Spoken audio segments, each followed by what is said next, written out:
Hey y'all, William here. It's December 27th, 2018. It's time to do a tune-up on this 1968 Chevy C10 Longbed pickup truck. I bought the truck in 2011 on December 27th, so I've had it exactly 7 years.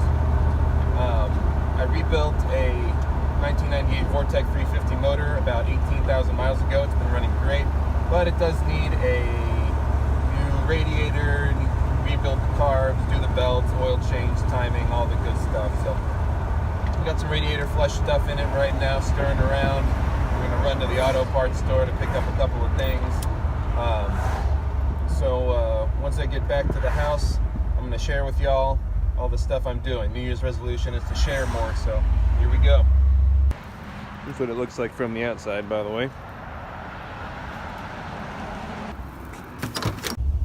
So I just want to take a moment to stress the importance of having things in your life that you can maintain yourself. Until you understand the inner workings of something, the key elements that make it good, to make it work good, you don't really have a good scope of your life and the things that you want in it. The things you want to own, the people that you want to associate with, the organizations you want to be a part of, until you think critically about how they're composed and how they work. I feel like it's just kind of flying blind, and it can be frustrating when you don't know how to fix something because you don't know how it works. So it inspires me to get out of the house every day and go somewhere if I understand my modes of transportation. But it could be anything. It could be cooking, understanding the key elements of what makes a good meal, what makes a good relationship, what makes a good company or organization. Until we know what makes things work right, or what right even is, then we just don't really know what's worth doing. At least that's my opinion.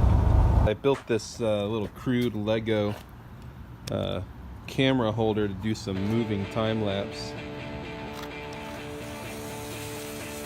So let's see how this works.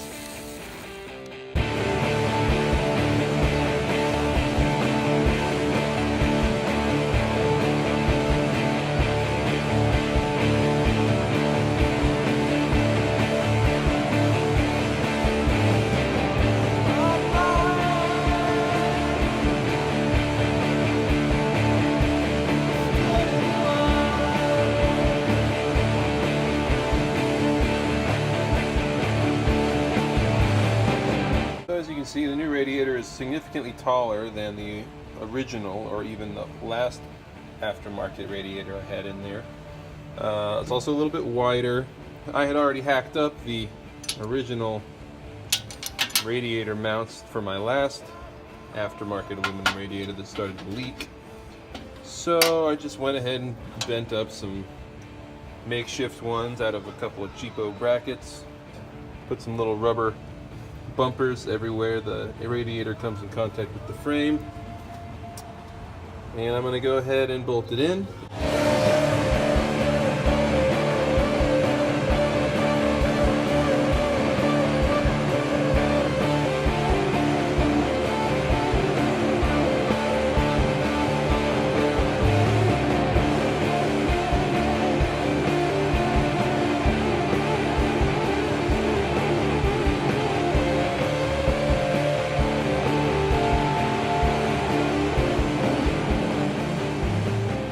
Alright, so we got the radiator swapped out and the hoses and the belts for the cooling system. So I went ahead and popped the carburetor off before the sun went down, and I'm going to go ahead and pull it apart.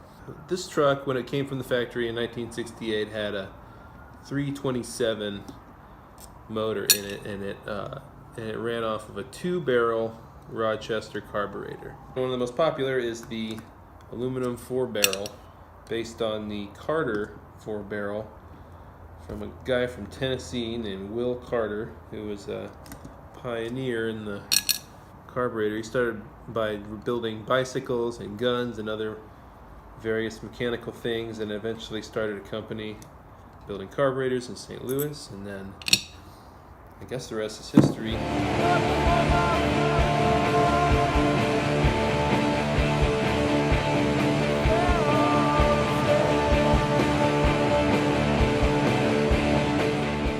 So I broke it down Not quite all the way. I did take out this discharge nozzle for the accelerator pump and clean that out real good. One thing it's a good idea to do with any carburetor is to use like a guitar string like this. Here we go. I think I might be using the B string.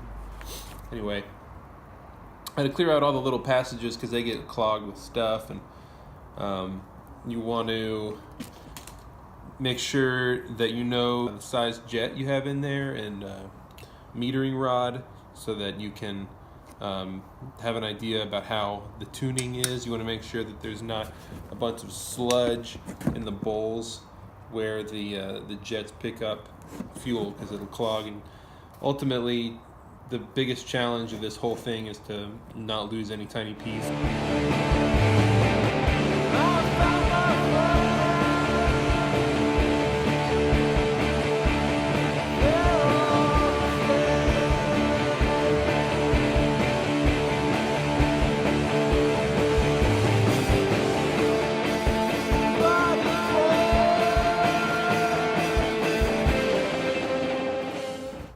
Alright, there you have it. Carb's back together without too much difficulty.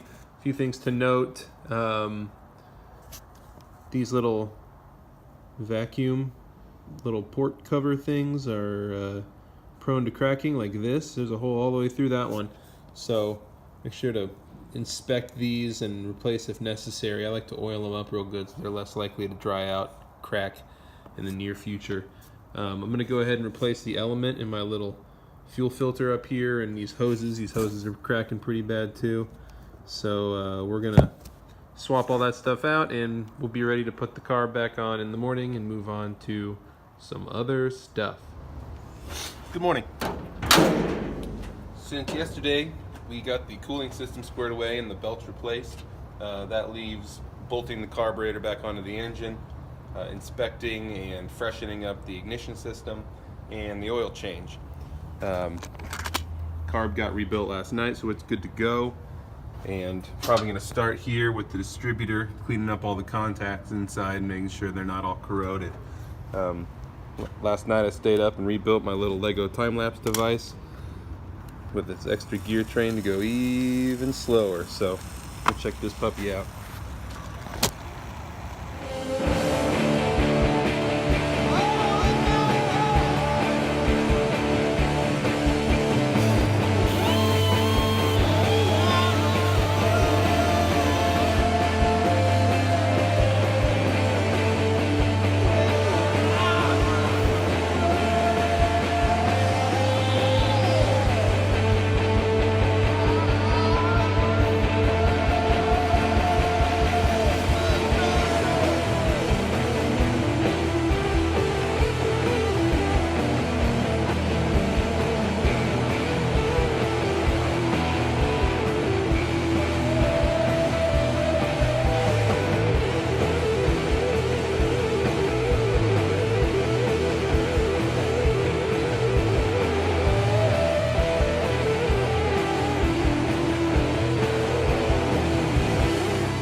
Put back together. We got the radiator filled up with some water, battery hooked back up, air cleaner on, fuel line hooked up.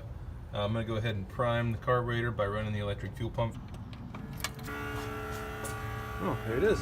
So one of the reasons I like these clear fuel filters is you can see that there's gas getting up to the carburetor.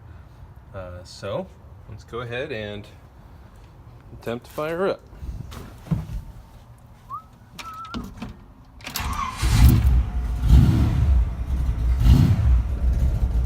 Pressure's good, and there she goes. Doing her thing. Yeah, I'm gonna run some errands.